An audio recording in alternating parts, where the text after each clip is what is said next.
तो भगवान कहते हैं कि मां यही तो आपने भूल की, अब तक आपने जो संग किया वो संसार का संग किया, और संसार का संग कभी शांति नहीं दे सकता, क्योंकि संसार का जो संग है वो केवल संग है, और वही संग यदि थोड़ी देर के लिए भी किसी संत के चरणों में हो जाए तो फिर वो संग नहीं रहता, वो सत्संग बन जाता है। तो अब तक आपने संग किया, लेकिन अब आप सत्संग करो मां, सत्संग करो, संतों का संग करो। देवहूति जी ने पूछा कि कपिल फिर आप ये भी बताओ कि संत कैसे होते हैं, मैं किनको संत मांगू, कैसे मैं पहचानूं कि ये संत हैं। तो भगवान यहां पर संतों की बड़ी सुंदर व्याख्या कर रहे हैं कि संत किसको कहते हैं। भगवान देवहूति जी को कह रहे हैं कि तितिक्षवः कारुणिकाः सुहृदः सर्वदेहिनां अजात शत्रवः शांता साधवः साधुभूषणम्। भगवान कहते हैं कि मां यही संत हैं, जिनके अंदर आप ये गुण देखो, समझना कि वो संत हैं। कौन कौन से गुण? पहला गुण बता रहे हैं तितिक्षवः, बोले जिनके अंदर तितिक्षा है। तितिक्षा किसको कहते हैं? तितिक्षा यानी सहन शक्ति, जो सहना जानते हैं मां वो संत हैं। लेकिन आजकल हम लोग बिल्कुल भी सहना नहीं जानते हैं। थोड़ा सा भी किसी ने कुछ कह दिया तुरंत लड़ने मरने को तैयार हो जाते हैं। सहन शक्ति नहीं है बिल्कुल भी। लेकिन संत तो वो हैं जो सम्मान को भी सह लेते हैं और अपमान को भी सह लेते हैं। हम लोग सम्मान को तो सह लेते हैं लेकिन अपमान को नहीं सह पाते। थोड़ा सा भी किसी ने अपमान कर दिया हमारा, हम पागल हो जाते हैं। परंतु संत वो है जो सम्मान को भी सह ले और अपमान को भी सह ले। दुष्ट के वचनों को भी जो सह लेते हैं वो संत होते हैं। खोद खाद धरती सहे काट कूट बन राय, लेकिन दुष्ट वचन साधु सहे और से सहा न जाए। दुष्टों के वचन संत ही सहन कर पाते, और कोई सहन नहीं कर पाता। एक प्रसंग मैं सुनाया करता हूं। दक्षिण भारत के एक संत थे बंधुओं, और बड़े अच्छे संत थे, जिनका नाम था अनंताचार्य जी महाराज। बड़े विद्वान थे, जगत गुरु की उपाधि से विभूषित थे, जगत गुरु की पदवी पर बैठे हुए थे अनंताचार्य। पर उनसे बहुत लोग ईर्ष्या किया करते थे, अकारण लोग उनसे बैर करते थे, ईर्ष्या करते थे। क्योंकि जो सीधे होते हैं, जो सच्चे होते हैं, उनके शत्रु भी अपने आप बन जाते हैं, चाहे वो किसी से मतलब ना रखें। लेकिन जो अच्छे इंसान होते हैं ना, उनके शत्रु पहले बन जाते हैं। तो अनंताचार्य जी से भी कुछ लोग ईर्ष्या किया करते थे। सोचा कि चलो इनका अपमान करें। तो एक बार क्या किया, बहुत बड़ी सभा बुलाई गई, और उस सभा में सारे भारत के बड़े बड़े संतों को, विद्वानों को बुलाया गया। अनंताचार्य जी को भी बुलाया गया। एक ऊंचा आसन बिछाया, उस पर अनंताचार्य जी को बिठाया गया। अब उन दुष्टों ने क्या किया, जितने भी और संत ब्राह्मण उस सभा में आए थे, उन सबकी जूती चप्पल इकट्ठी की, और उन जूतियों की, उन चप्पलों की माला बनाई, और बीच सभा में वो माला ले जाकर सबके सामने अनंताचार्य जी के गले में डाल दी। सोचने लगे कि ये जूते चप्पलों की माला पहनकर अभी हमको गालियां देंगे, क्रोध आएगा इनको, गुस्से में ये पागल हो जाएंगे। तो अपमान करने के लिए जूते चप्पलों की माला गले में डाल दी। परंतु बंधुओं, जैसे ही संत के गले में वो माला आई, उस माला को गले में धारण करते ही अनंताचार्य जी तो उठकर नाचने लगे, बड़े प्रसन्न होने लगे। लोगों ने पूछा कि महाराज, आपके गले में जूते चप्पलों की माला पहनाई गई, आप प्रसन्न हो रहे हो, आप नाच रहे हो। तो अनंताचार्य जी ने कहा कि कर्मावलंबका केचिद ज्ञानावलंबका वयम तो हरिदासानां पादत्राणावलंबका।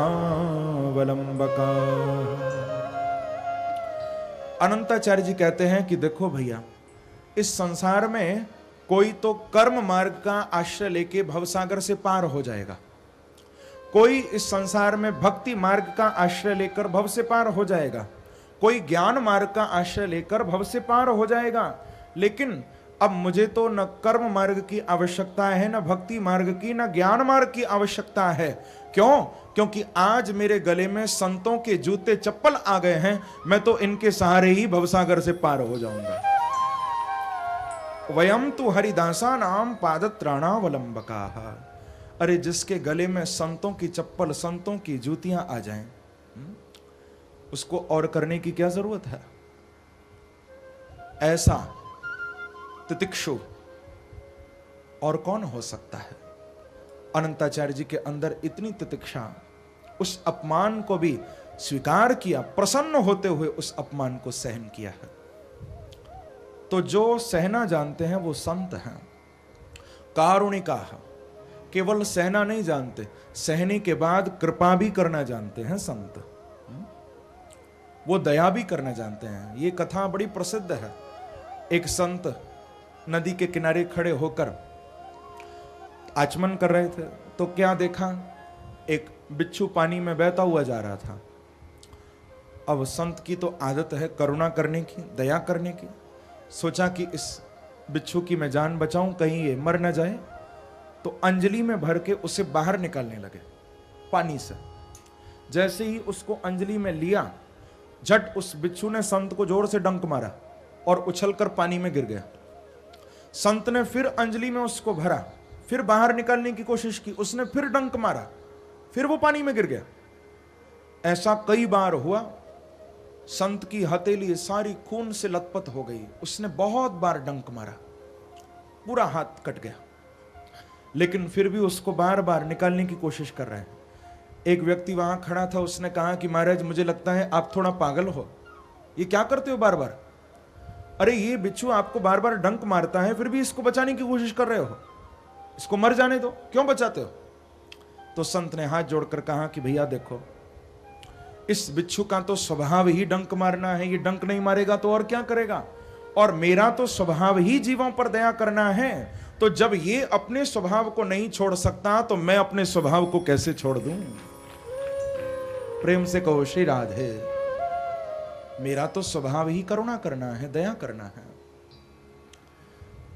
तो बंधुओं, ऐसे जो संत हैं अद्भुत हैं। वो भगवान कहते हैं, मां जिनके अंदर करुणा है, तितिक्षा है, जिनके अंदर प्राणी मात्र के कल्याण की भावना है, सुहृदः सर्वदेहि नाम। मां ऐसे संतों का जब आप संग करोगी तो आपको सत्संग की प्राप्ति होगी, और सत्संग से ही जीवन में कल्याण आएगा। कि बिनु सत्संग न हरि कथा, ते ही बिन मोह न भाग, और मोह गए बिनु राम पद, हो ही न दृढ़ अनुराग। जब तक जीवन में सत्संग नहीं आएगा, तब तक भगवान की कथा नहीं मिलेगी, और जब तक भगवान की कथा नहीं मिलेगी, तब तक जीवन से मोह नहीं जाएगा, और जब तक जीवन में से मोह नहीं निकलेगा, तब तक भगवान के चरणों में दृढ़ प्रेम, दृढ़ अनुराग भी नहीं हो सकता है। क्योंकि जो संसार के मोह में पड़ा हुआ है बंधुओं, वो कभी भगवान से प्यार नहीं कर सकता, याद रखना। तो प्रभु ने बहुत सुंदर यहां भक्ति के बारे में भी बताया है अपनी मां को। सांख्य में 24 तत्वों का वर्णन कपिल भगवान को किया। भगवान बोले कि मां, ये जो मानव शरीर है बड़ा दुर्लभ है, बहुत दुर्लभ, और उसमें भी ये जीव सारा जीवन केवल संसार के भोगों को भोगने में निकाल देता है, कभी मेरा भजन नहीं करता। तो देवहूति जी ने कहा कि देखो कपिल, आप ये बात क्यों कह रहे हो? ठीक है, सारा जीवन भोगों में निकाला, लेकिन एक अवस्था तो ऐसी होती है जब इस जीव के पास कोई दूसरा काम नहीं होता, उस समय तो ये तुमको जरूर याद करता होगा। भगवान ने पूछा कि मां वो कौन सी अवस्था है? तो देवहूति जी कहती हैं कि वो है वृद्धावस्था, बुढ़ापा। जब बुढ़ापा आता है तब तो ये जीव तुमको खूब याद करता होगा ना। भगवान बोले कि मां ये तुम्हारी भूल है, क्योंकि बुढ़ापा आने पर भी इस जीव को मेरा नाम इतना अच्छा नहीं लगता, मेरा नाम इतना मीठा नहीं लगता जितना कि पोते और पोतियों की मीठी बातें अच्छी लगती हैं। प्रेम से कहो श्री राधे। बुढ़ापे में भगवान का नाम अच्छा नहीं लगता, बच्चों की, पोते पोतियों की बातें कितनी मीठी लगती हैं, उनके आगे तो भगवान का नाम भी अच्छा नहीं लगता। बंधुओं याद रखना, जिसने शुरू से भगवान को याद किया है वो ही अंत में भगवान को याद कर पाएगा। ये बात बिल्कुल पक्की है। बहुत से लोग कहते हैं ना कि बुढ़ापे में भजन करेंगे, बुढ़ापे में भगवान को याद करेंगे। नहीं नहीं, बुढ़ापे में तो भजन कर ही नहीं सकते हो। बुढ़ापे में तो केवल हम अपने कष्टों को काटते हैं, अपने कर्मों को काटते हैं। अरे वो बुढ़ापा किस काम का, जब आंखों से दिखाई ही न दे तो किसको देखने मंदिर में जाओगे? हा? जब हाथों से काम ही ना हो सके उस समय क्या माला उठाओगे, क्या कीर्तन में ताली बजाओगे? जब पैरों से चलना ही बंद हो जाए तो कैसे वृंदावन जाओगे, कैसे नाथ द्वारा जाओगे, कैसे बद्रीनाथ जाओगे? बुढ़ापे में भजन नहीं होगा, भजन तो जवानी में होगा। और जिसने जवानी में भजन कर लिया बंधुओं, उसको बुढ़ापे में भजन करने की जरूरत ही नहीं पड़ेगी, उसका भजन तो फिर बांके बिहारी करेंगे। आप लोगों ने आज ही ये कथा सुनी थी, भीष्म पितामह जिन्होंने जीवन भर भगवान को याद किया था, अंत में वो भगवान तक नहीं जा पाए थे तो भगवान दर्शन देने आए थे उनको। वो तो चल भी नहीं सकते थे। तो इसीलिए शुरू से भगवान को याद करो। तभी तो कबीरदास जी ने कहा कि जन्म तेरो बातों ही बीत गयो, रे तूने कबहु न कृष्ण कहो। अरे प्राणी, तेरा सारा जीवन यूं ही निकल गया, तूने कभी भगवान को याद नहीं किया। कि जन्म तेरो बातों ही बीत गयो, रे तूने कबहु न कृष्ण कहो। 5 बरस का भोला भाला, पहले छोटा सा था, 5 बरस का था तो भगवान को याद नहीं किया, अभी छोटे हैं। कि 5 बरस का भोला भाला, अब तो 20 भयो, रे तूने कबहु न कृष्ण कहो। जन्म तेरो बातों ही बीत गयो, रे तूने कबहु न कृष्ण कहो। 5 से 20, 20 से 25, 25 से 30, 30 से कब 60 हो गए पता ही नहीं चला। सारा जीवन ऐसे ही निकाल दिया, कभी भगवान को याद नहीं किया। प्रेम से कहो श्री राधे। यही बात भगवान देवहूति जी को कहते हैं कि मां, यदि मेरा भजन करना है तो शुरू से मेरा भजन करो। जो शुरू से मुझे याद करता है उसको ही अंत में मेरी याद आती है। जीव की गर्भावस्था का वर्णन किया है और अंत में देवहूति जी को कहा कि मां, मैंने जो आपको ज्ञान दिया, आप ये ज्ञान सबको मत देना। जो श्रद्धा रखे, जो विश्वास रखे, उसको आप ये ज्ञान जरूर सुनाना। देवहूति जी ने उठकर कपिल भगवान के चरणों की पूजा की, प्रणाम किया और कपिल भगवान वहां से पधारे हैं।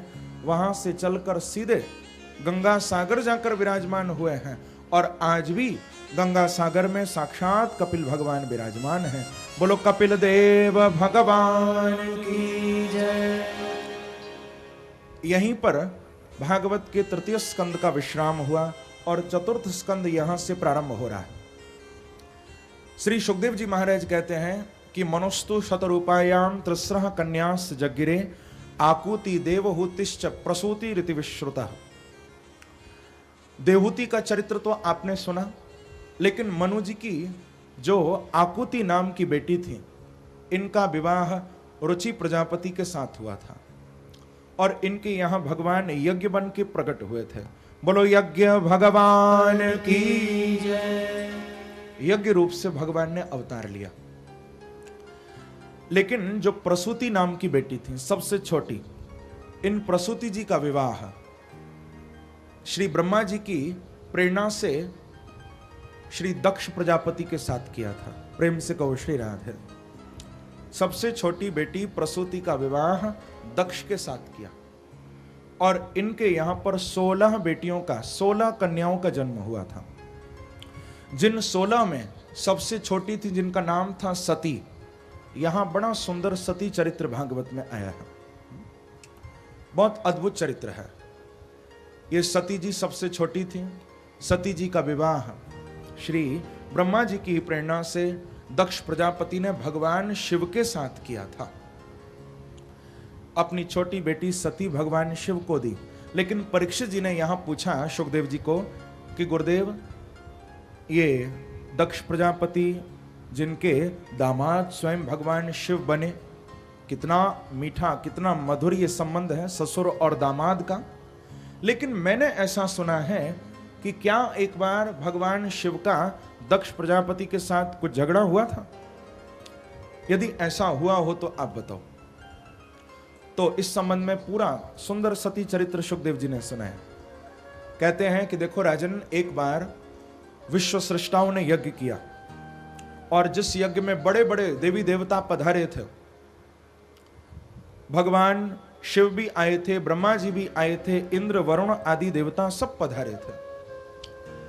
अब ये जो दक्ष प्रजापति था, इसका नियम था कि किसी भी यज्ञ में जाता था तो सबसे अंत में जाया करता था।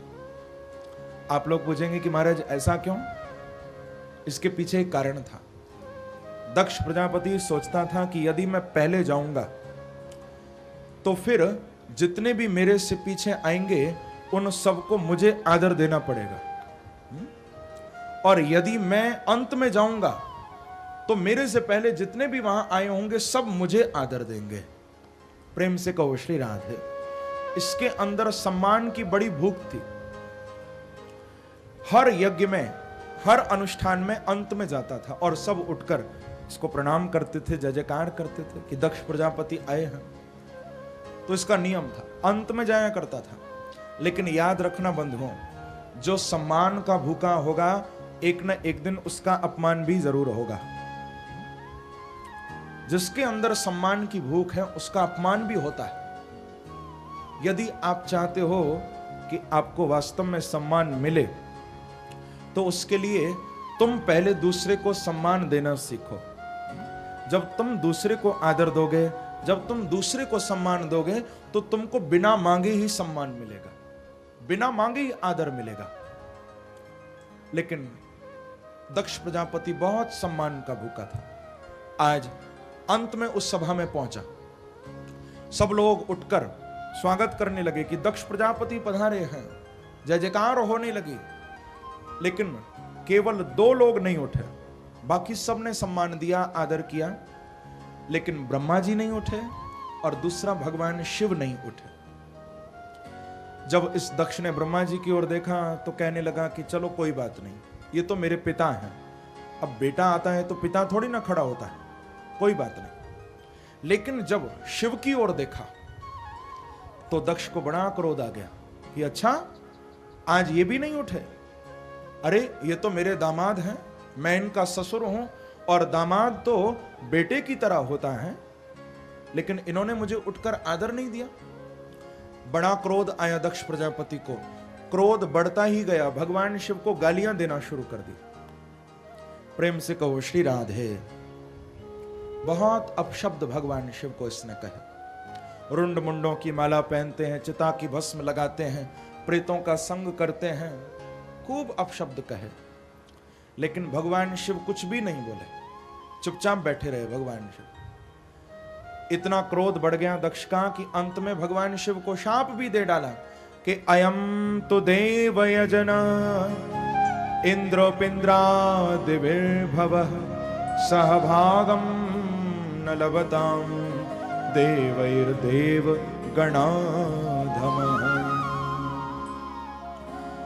दक्ष ने शिव को शाप भी दे दिया कि देवताओं सब कान खोलकर सुन लो, आज मैं शिव को शाप दे रहा हूं कि आज से जितने भी यज्ञ होंगे उन यज्ञों में सबके नाम की आहुति डाली जाएगी, लेकिन शिव के नाम की आहुति आज के बाद किसी यज्ञ में नहीं डाली जाएगी।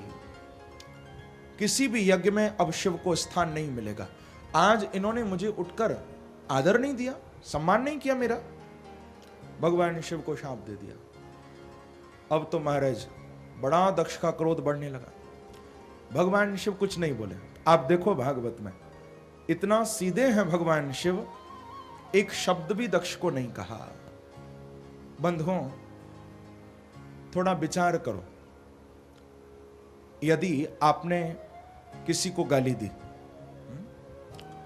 और सामने वाले व्यक्ति ने पलटकर आपको गाली दी, तो इसका मतलब क्या हुआ? आपने जो सामने वाले व्यक्ति को गाली दी, वो गाली उसको लगी, तभी तो उसने पलटकर आपको गाली दी। और यदि आपने किसी को गाली दी और उसने आपको पलटकर जवाब नहीं दिया, तो इसका मतलब उसे गाली नहीं लगी। जब हम किसी को पलटकर जवाब देते हैं, गाली का जब प्रति उत्तर देते हैं, तो मानो हमको वो गाली लगती है। लेकिन शिव को कौन गाली दे सकता है?